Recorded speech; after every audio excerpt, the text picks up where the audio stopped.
Par SMS, elle nous dit au revoir, merci pour tout. Je suis retournée travailler dans un bar. Quel échec. Mais finalement, l'échec de qui? Donc oui, le 17 octobre, indignons-nous, révoltons-nous contre ce système qui crée des pauvres et les regarde en les stigmatisant. Alors voilà, je vais d'abord introduire cette petite rencontre qu'on fait là à Espace P, en resituant un peu le cadre. En fait, ça fait quand même plusieurs années qu'on participe systématiquement à l'événement du 17 octobre pour la journée mondiale de lutte contre la pauvreté, parce qu'en fait, on est fort confronté aux situations de pauvreté, et il y a un lien certain entre la pauvreté et la prostitution. Et donc, on a pris l'habitude de participer aux marches ou de tenir un stand, de parler de notre boulot, de faire remonter des témoignages.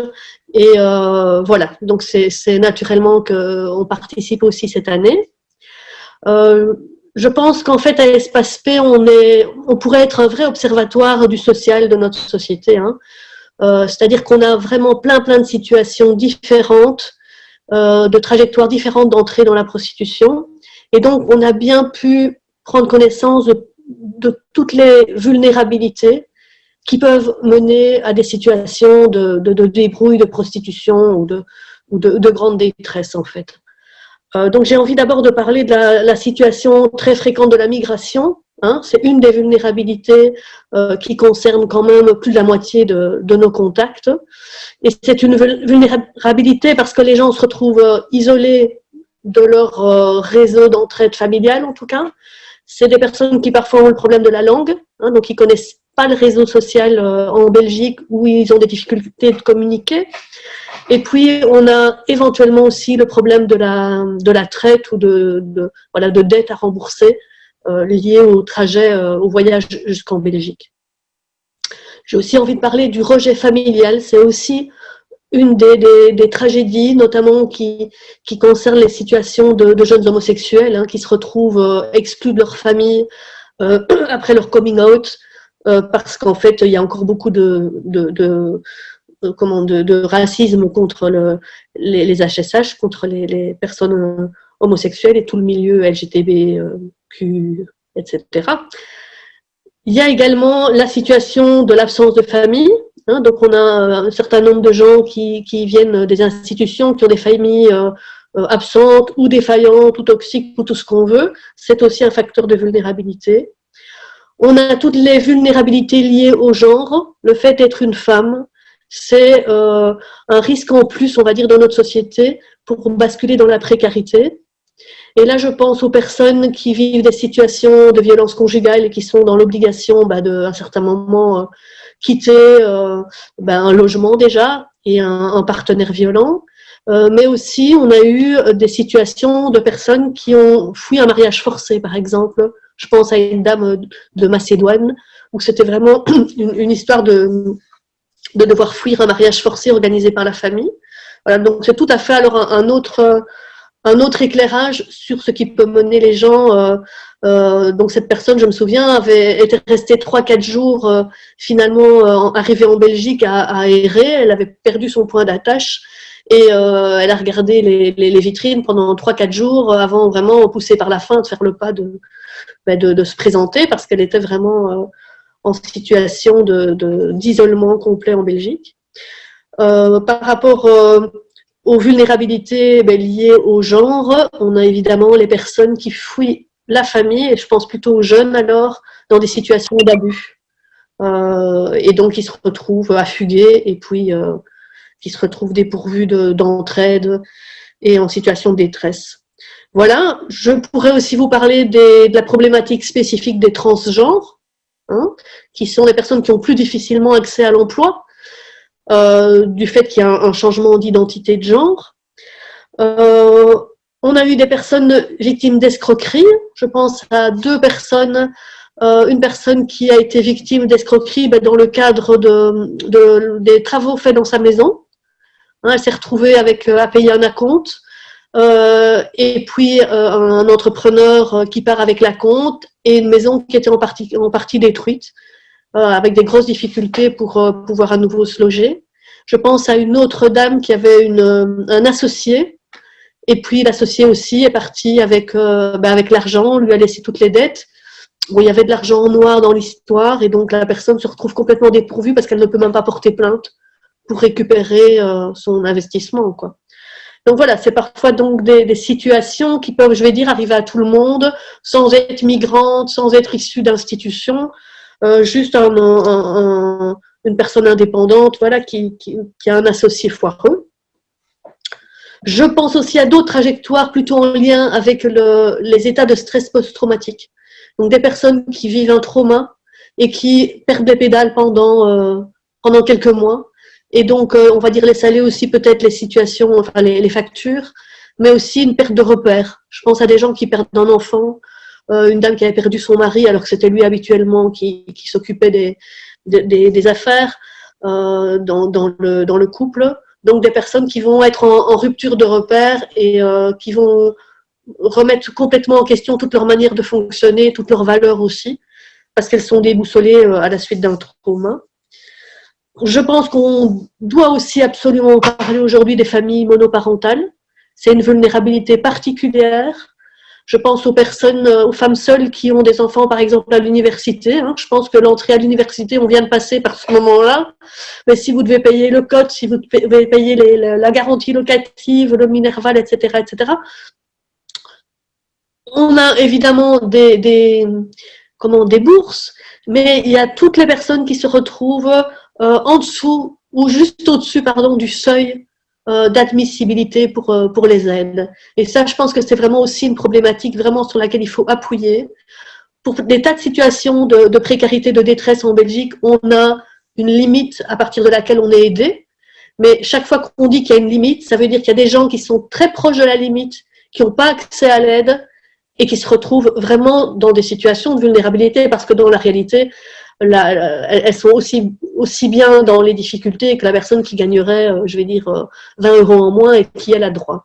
Donc, on a toutes ces personnes qui sont à la limite d'avoir droit à, et notamment dans le cas des familles monoparentales. Mais la faiblesse de revenus, c'est aussi pour les personnes qui ont des métiers peu valorisés ou qui ont perdu leur boulot. Et là, je sais bien maintenant avec l'expérience quand on a des drames qu'on voit à la télé, je me rappelle la fermeture de Savena, ben dans ce contexte-là, on a eu par exemple une hôtesse de l'air qui s'est retrouvée dans un bar. Donc on voit directement arriver sur le terrain les conséquences des drames sociaux qui se jouent et qu'on voit là au JT. Il y a un lien entre les deux. Je pense aussi quand il y avait les gros problèmes de précarité en Espagne et les gens qui n'arrivaient plus à payer leur prêt hypothécaire, on a eu des personnes avec des diplômes qui étaient parfois trilingues, quadrilingues, qui arrivaient en Belgique parce que ces personnes avaient perdu leur maison, n'avaient plus pu rembourser leurs prêts. Eh bien, on les voyait arriver dans les bars, en fait. Voilà, je pense que j'ai plus ou moins fait le tour. Non, j'ai pas parlé des problèmes de santé, mais enfin, on peut aussi encore parler de beaucoup de vulnérabilité. Mais évidemment, les problèmes de santé mentale, mènent à des factures ou mènent à la dépression, par exemple, à des pertes de repères aussi. Il y a des difficultés particulières. On retrouve aussi toutes les difficultés liées aux assuétudes. C'est encore une autre porte d'entrée vers la détresse et vers malheureusement la prostitution. Alors évidemment, le travail du sexe, c'est aussi des personnes qui à un certain moment s'adaptent à cette situation et donc ils trouvent tout à fait leur compte. Donc on n'est pas toujours avec des gens évidemment en situation de détresse, mais quand on analyse la porte d'entrée, on voit que assez souvent on retrouve des vulnérabilités, une ou l'autre, et c'est très très varié. Et donc aujourd'hui c'est vraiment l'occasion de parler de tout ça, tout ce qu'on voit sur le terrain, on n'a pas souvent l'occasion finalement de l'exprimer et de témoigner. Aujourd'hui, c'est une belle occasion, voilà. Et là, je vais donc donner la parole à ma collègue de la province du Luxembourg, qui se trouve par là. Mais moi, je suis là pour apporter un témoignage de ce que je vis, de ce que je vois en tant que travailleur au quotidien de notre association Espace P. Ce ressenti n'est étayé par aucune statistique, par aucune courbe d'évolution. C'est simplement mon quotidien. Je peux pas m'empêcher de resituer les choses dans le contexte du Covid. Pour moi, il y a eu un avant, un pendant et un après. D'autant que pour chacun, et en particulier pour les travailleuses du sexe, je rencontre au quotidien, et pour moi-même, et en tant que travailleur, il y a eu un avant, un pendant et un après. Avant, le public que nous rencontrions, c'était essentiellement des personnes qui étaient migrantes, qui étaient en itinérance. Et voilà, c'était des personnes qui étaient en quête d'un lieu où poser leurs valises, 2, voire 3 mois, ou alors des personnes qui n'avaient plus d'attache et qui étaient désireuses de s'installer. Et pour une moyenne de 100 €, ils pouvaient travailler, et ils pouvaient quelque part assumer leur famille, rester au pays. Et ces personnes, elles exerçaient essentiellement pour améliorer les conditions de vie de leur famille proche ou plus élargie. Pour certaines, le parcours était plus long. Elles avaient dû rester plusieurs années en Espagne et travailler là-bas, acquérir un statut et un passeport. Et au bout de 5 ans, elles pouvaient quitter le pays. Et d'autres venaient de Roumanie pour sortir de leurs conditions. D'ailleurs, une de ces TDS m'avait expliqué que c'était d'abord la première fois pour l'achat d'un lave-vaisselle. Évidemment, même si on se trouvait proche du Luxembourg, le paradis passé avait fait place à la crise et il fallait travailler plus longtemps pour survivre. Il y avait une autre fille qui m'avait dit que quelque part c'était encore un endroit un peu en Europe comme au Liechtenstein ou comme à Monaco où il était agréable de vivre et où elles pouvaient véritablement gagner leur vie. Ces personnes, elles étaient donc là pour un temps, avec accroché autour du cou la médaille de leur famille et dans le cœur un désir enraciné et viscéral de retourner chez elles. Mais demeurait cette idée que si elles étaient expulsées, tant pis, elles pourraient retourner là-bas, peut-être avec un peu plus dans les poches. Puis, cette pandémie est arrivée. Certaines se sont retrouvées vraiment claquemurées en Espagne et certaines autres étaient parties en vacances et d'autres en Roumanie ou même de retour au pays. Et évidemment, il y avait celles qui étaient restées en Belgique et qui étaient coupées du monde et qui étaient là avec la peur au ventre. Alors, grâce à WhatsApp, à notre niveau, on a maintenu le contact. Elles m'expliquaient leur détresse au quotidien. Elles m'expliquaient qu'elles se sentaient seules au monde. Mais à côté de cela, il y avait la convivialité, il y avait l'esprit d'entraide. Elles étaient les unes unies aux autres. Et quelque part, elles partageaient leurs économies et elles partageaient aussi leur frigo. Et puis, petit à petit, certaines ont pris contact avec nous pour nous expliquer qu'elles avaient des difficultés et qu'elles demandaient une aide matérielle, un colis, enfin, quelque chose pour survivre. Et alors, ce que moi j'ai observé, c'est que l'accueil réservé à ces demandes de la part des différents services sociaux, de la part des différents travailleurs, était vraiment chargé d'empathie. Ça a vraiment été un moment où, quoi qu'on demandait, finalement, on l'acceptait. Et ce, sans condition.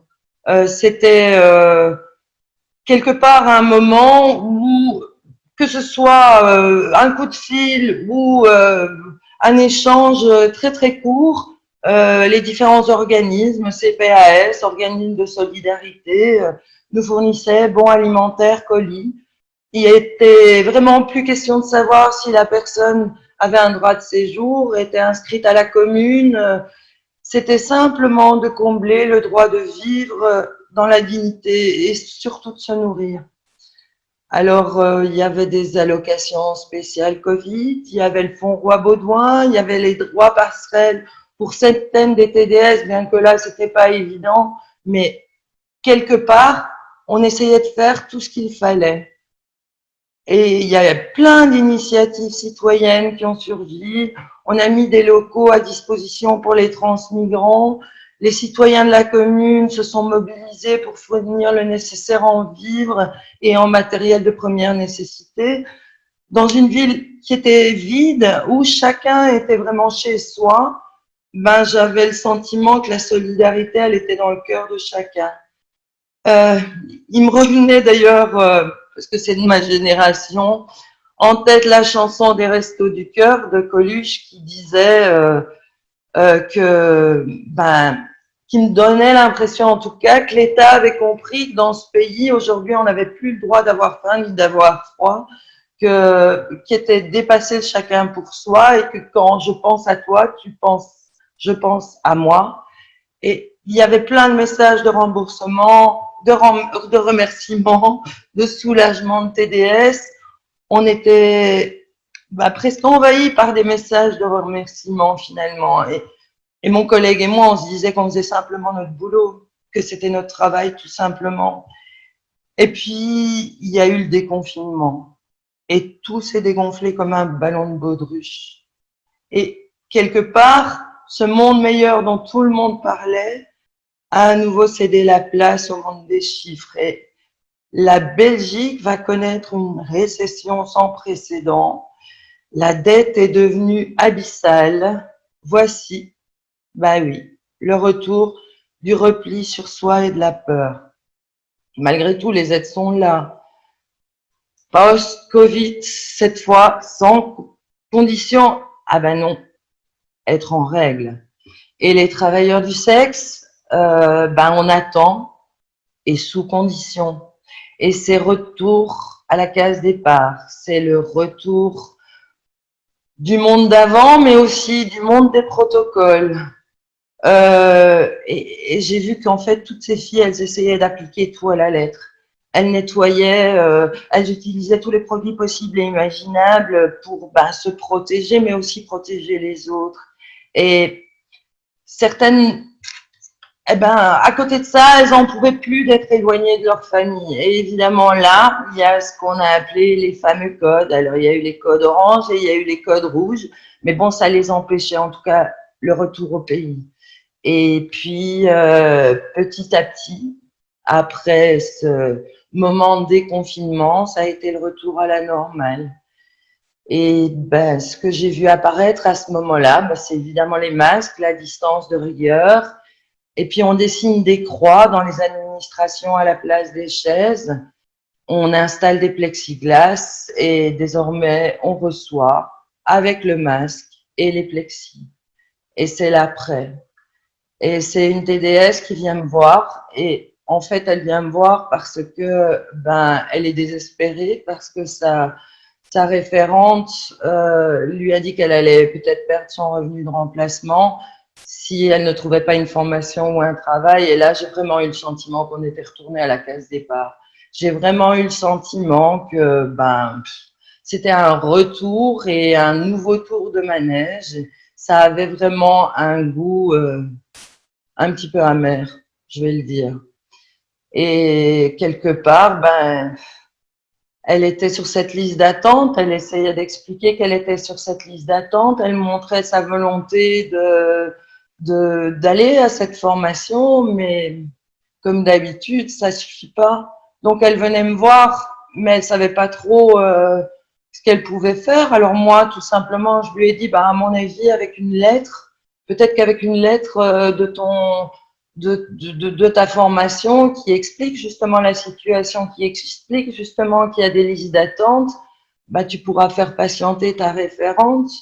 Et puis, j'ai essayé de l'apaiser et puis je me suis dit que quelque part, mais là, je me suis dit, mais non, je peux pas appeler sa référente parce que quelque part, si j'appelais sa référente, on va tout de suite savoir que c'est une travailleuse du sexe occasionnelle et que du coup, elle va perdre son revenu de remplacement.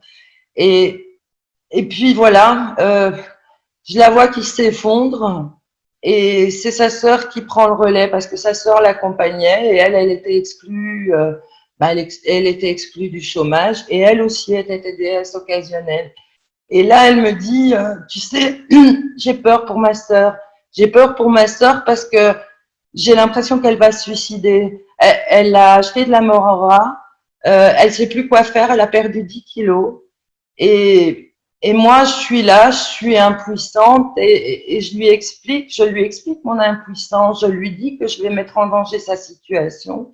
Et là, elle me regarde dans les yeux et elle me dit, tu sais, je sais tout ça, je viens simplement chez toi parce que tu m'as jamais jugée et simplement pour t'entendre me dire que je fais mon possible.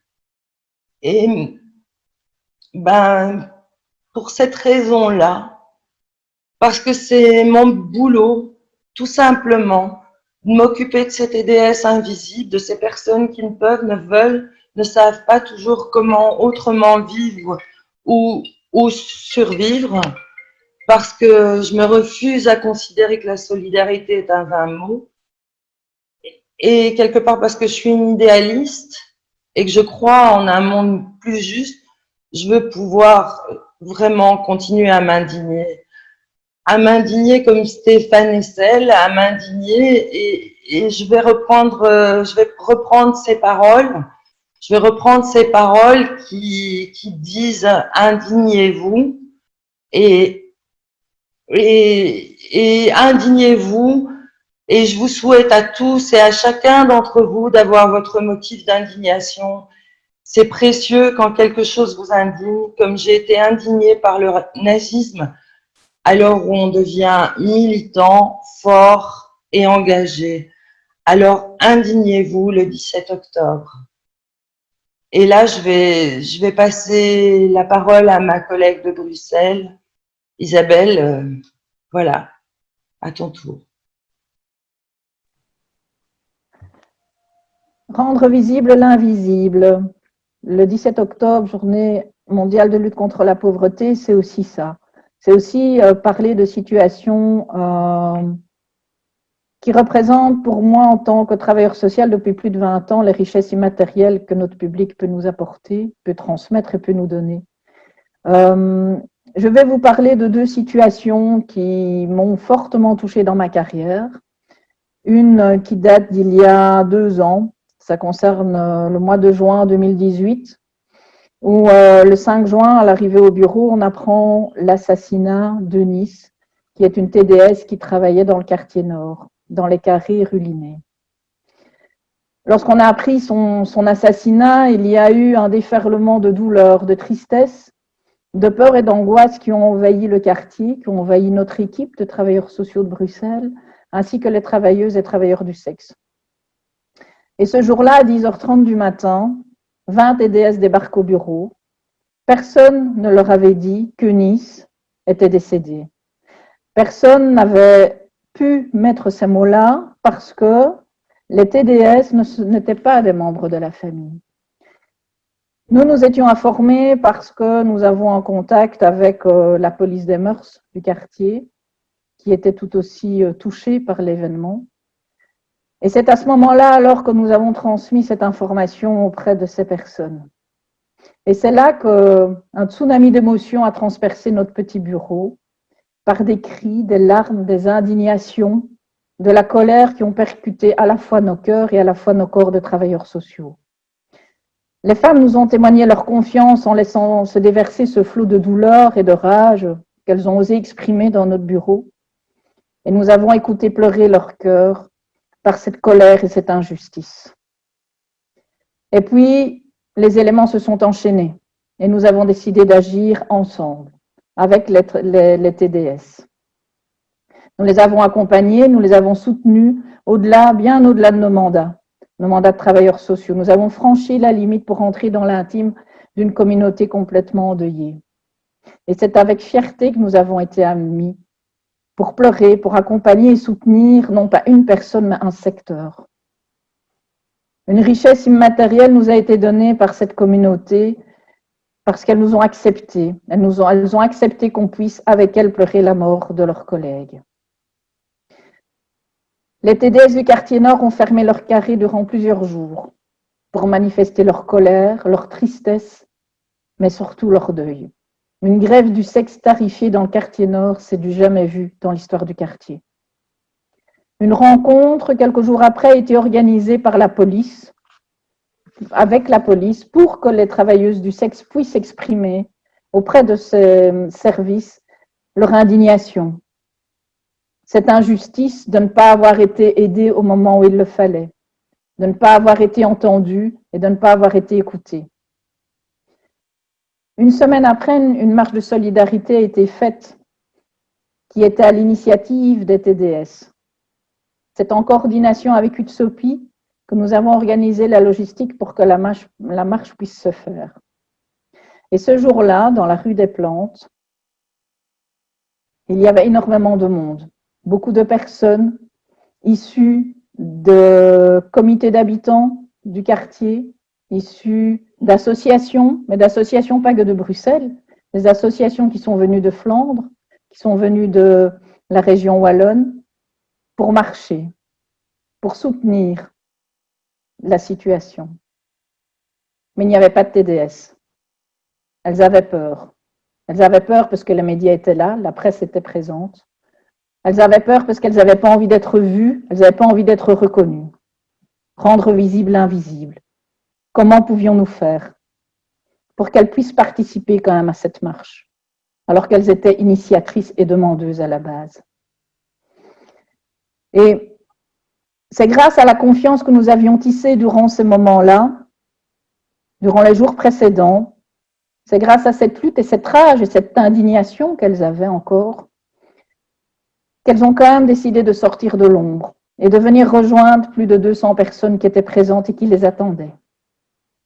Elles ont marché, masquées, et puis il y en a une qui a demandé si elles pouvaient chanter. Et on leur a dit oui, chanter. Et elles ont chanté. Elles ont chanté durant le cortège et ça a envahi vraiment l'ensemble et l'ambiance qui y régnait. Et c'est dans ces moments-là que la solidarité des TDS est venue pour un instant rendre visible l'invisible, montrer que ces personnes aussi peuvent lutter. Cette marche de solidarité a rassemblé associations, TDS, habitants, voisins, voisines. Pas moins de plus de 250 personnes sont venues dénoncer leur indignation, leur colère et leur injustice. Alors, il y a une autre situation dont je souhaite parler, qui a déjà été un peu évoquée par mes collègues. Cela concerne la crise sanitaire liée à la Covid-19. C'est un secteur qui a été vraiment mis à mal. Les métiers du sexe ont été abandonnés par le gouvernement. Cette crise a mis en avant et en exergue le manque de législation qui encadre et protège les TDS. Ce secteur n'a pas eu droit à l'aide sociale de manière adéquate. Nous avons constaté un nombre important de non-recours aux droits sociaux et un non-accès à l'aide sociale et une absence de soutien de la part du gouvernement. Mais comment venir en aide à un secteur qui n'est pas reconnu? Du jour au lendemain, plusieurs personnes se sont retrouvées sans ressources financières pour acheter à manger, pour payer leur loyer, pour payer les charges, pour se vêtir, pour payer les frais de pharmacie. Les TDS ont été prises de panique devant cet arrêt immédiat de l'activité, et nous aussi, en tant que travailleurs sociaux. Comment pourrions-nous les aider? Comment est-ce qu'elles allaient survivre? Comment est-ce que nous allions pouvoir continuer à faire notre travail social? Et encore une fois, ensemble, nous avons agi et réagi en nous coordonnant entre associations de terrain. Avec Alias et UTSOPI, nous avons pu soutenir l'organisation du projet de distribution de colis alimentaires mis en place par UTSOPI. Plus de 70 colis alimentaires ont été distribués dans le quartier nord par semaine. Et cela ne concernait que les travailleuses du sexe qui exercent dans les carrés. Nous avons en parallèle remis à jour la liste d'aide alimentaire pour que l'ensemble des TDS de la région bruxelloise puissent avoir accès à une aide alimentaire. La peur et la détresse des TDS de ne plus pouvoir se nourrir, de ne plus pouvoir nourrir leurs enfants, de ne plus avoir de quoi acheter de produits d'hygiène, des médicaments, et j'en passe, m'ont scandaleusement mise en colère. Et ça m'a révoltée. Il ne s'agissait pas d'une situation isolée, ce qui est déjà inadmissible, mais bien d'un ensemble de personnes. Plusieurs centaines de personnes à Bruxelles se sont retrouvées sans ressources financières du jour au lendemain. Dans les carrés, on estime plus de 100 TDS. Dans les bars rue d'Arscott, plus de 180. En rue, plus de 200, sans compter les travailleuses et travailleurs du sexe qui exercent dans l'espace privé. Alors oui, certaines avaient un petit bas de laine, mais celui-ci s'est très vite appauvri, laissant les TDS sans le sou. Ce n'était pas qu'une précarité financière auquel elles ont été confrontées, pas que, parce qu'il y a aussi une précarité sociale, parce qu'il y a un isolement important qu'elles vivent, de par la honte ou la gêne de parler de leur activité dans l'espace privé, dans leur famille, auprès de leurs amis. Ce qui a été très dur pour elles, c'est de ne pas pouvoir parler, d'être non seulement sans ressources financières, mais sans espace de parole. Heureusement qu'on était là et que les réseaux sociaux ont pu aider, par WhatsApp, par téléphone. On a pu garder le contact et maintenir une aide sociale avec l'ensemble des personnes. Mais il y a des personnes qu'on n'a pas pu toucher. Les personnes que l'on voit en rue, qui sont victimes de traite, d'exploitation, des personnes qui sont dans des stratégies de survie extrêmes et qui n'ont pas accès aux réseaux sociaux, ces personnes-là, on ne les a pas touchées durant le confinement. Et nous étions très inquiets pour leur situation. L'impuissance devant un tel raz-de-marée a englouti les TDS dans une précarité et une exclusion de l'aide sociale de manière extrême. Mais malgré tout, on a pu voir des choses extraordinaires. La richesse immatérielle des TDS et des acteurs de terrain qui accompagnent ces personnes fut quand même exemplaire. La force de la débrouille, la solidarité entre voisins ont marqué plusieurs points verts de ce tableau noir. Un exemple, c'est qu'un homme qui est musulman et qui est connu du quartier avait été chercher un colis alimentaire. Il savait que sa voisine, qui était TDS, n'avait pas de colis alimentaire. Mais dans le colis alimentaire, il y a des aliments qu'il ne mange pas. Il est allé sonner chez elle, il est allé la trouver, il lui a dit « Est-ce que tu le veux ?» Parce que moi, je ne peux pas le manger, ma religion me l'interdit. Des femmes entre elles se sont organisées pour manger ensemble, alors que d'habitude, elles ne se connaissent pas ou à peine, pour partager un petit moment, pour rompre un peu cette solitude dans laquelle elles étaient rentrées. Le travail de distribution de colis alimentaires du Tsopi a permis à plusieurs TDS d'avoir de quoi se nourrir et de quoi se laver. Le travail de proximité en ligne qui a été développé par les travailleurs sociaux a permis quand même de rompre l'isolement pour beaucoup de TDS, mais pas toutes, malheureusement. Actuellement, la reprise de l'activité se fait lentement, très lentement, car il y a une crainte importante de la part de notre public d'attraper la Covid-19, mais aussi pour les clients, les travailleurs sociaux. L'inquiétude est grandissante malgré tout, et il y a une tension palpable au sein du secteur. En conclusion, moi, ce que je retiens en tout cas de ces deux situations, c'est que c'est l'adrénaline de lutter contre l'indignation, contre l'injustice, qui va faire que la solidarité apparaît et que pour lutter contre cette indignation, il y a une force qui est là et qui permet de développer des stratégies non pas que de survie, mais des stratégies aussi de solidarité. C'est ce qui permet de rendre visible l'invisible. Je vais passer la parole à ma collègue de Namur, Véro. Bonjour. Je vais vous parler aujourd'hui de deux situations, deux témoignages qui vont plutôt concerner l'arrêt de la prostitution. On en parle beaucoup. Voilà, qu'est-ce que vous faites pour sortir les femmes de la prostitution? Je vais vous expliquer un petit peu maintenant par ces deux situations comment ça se passe pour ces femmes qui ont pris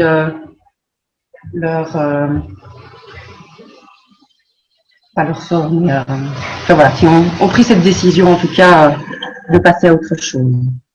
Donc c'est l'histoire de Sarah, 50 ans. Après plus de 10 ans dans le milieu, veut en sortir, ce sont ses mots. Elle se rend donc au CPS, seule alternative, et la joue franc jeu avec son assistante sociale. Elle ne veut rien cacher de ce qu'elle a fait dans son passé, parce que pour elle, ça n'est pas illégal. Et elle a bien raison. Elle le regrettera vite. À chaque rendez-vous, elle se sent jugée. Elle a des remarques sur ses vêtements, sur son allure trop chic. Elle perçoit alors ses 830 € par mois, mais évidemment ne s'en sort pas. Son loyer est de 650 €. C'est la moyenne dans le Namurois. Il ne lui reste que donc 180 € pour les charges, la pension alimentaire, se nourrir.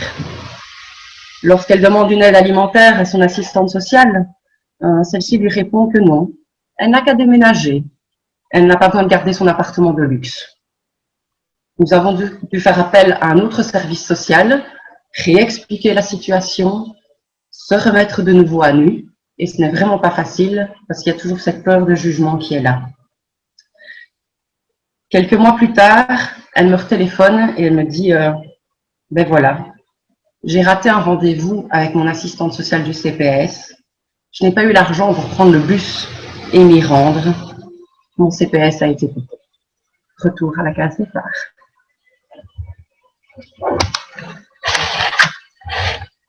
Une autre histoire, celle de Natacha, arrivée en Belgique de Roumanie à 24 ans avec son petit ami. Après quelques mois de galère, ne trouvant pas d'emploi, le petit ami, ce que nous on appellera plutôt un loverboy, l'incite à commencer à travailler dans un bar. Lorsque nous la rencontrons, elle ne parle pas le français, mais on arrive très bien à se comprendre et elle nous fait le souhait de pouvoir aller à l'école, apprendre le français. Donc voilà, nous voilà à la recherche. On trouve une école de promotion sociale qui permet, avec les horaires décalés, qu'elle puisse et travailler et subvenir à ses besoins et aller au cours de français. Après quelques mois, on la rencontre, elle est passée déjà à plusieurs stades, s'exprime très bien et l'écriture et la lecture a bien avancé aussi.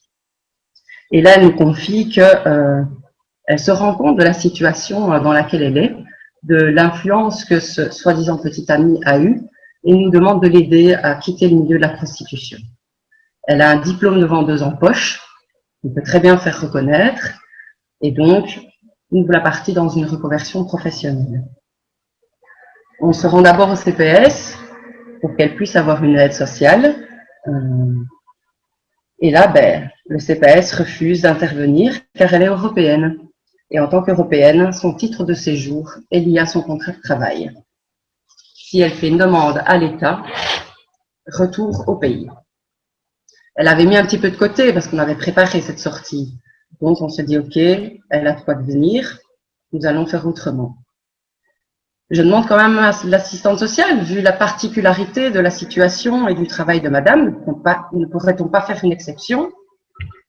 Et là, j'entends, si on commence à accepter toutes les Roumaines parce qu'elles sont passées par la prostitution, vous imaginez l'appel d'air. Elles vont toutes se faire passer pour des prostituées afin d'obtenir le CPS. En tant que travail social, cette réponse me laisse un petit peu sans voix. Après des mois de recherche d'emploi, ne sachant pas assez bien parler le français pour certains, n'ayant pas le profil pour d'autres, elle se retrouve à la fin de ses économies et ne peut plus faire face à son loyer et à sa nourriture. Par SMS, elle nous dit au revoir, merci pour tout. Je suis retournée travailler dans un bar. Quel échec. Mais finalement, l'échec de qui? Donc oui, le 17 octobre, indignons-nous, révoltons-nous contre ce système qui crée des pauvres et les regarde en les stigmatisant.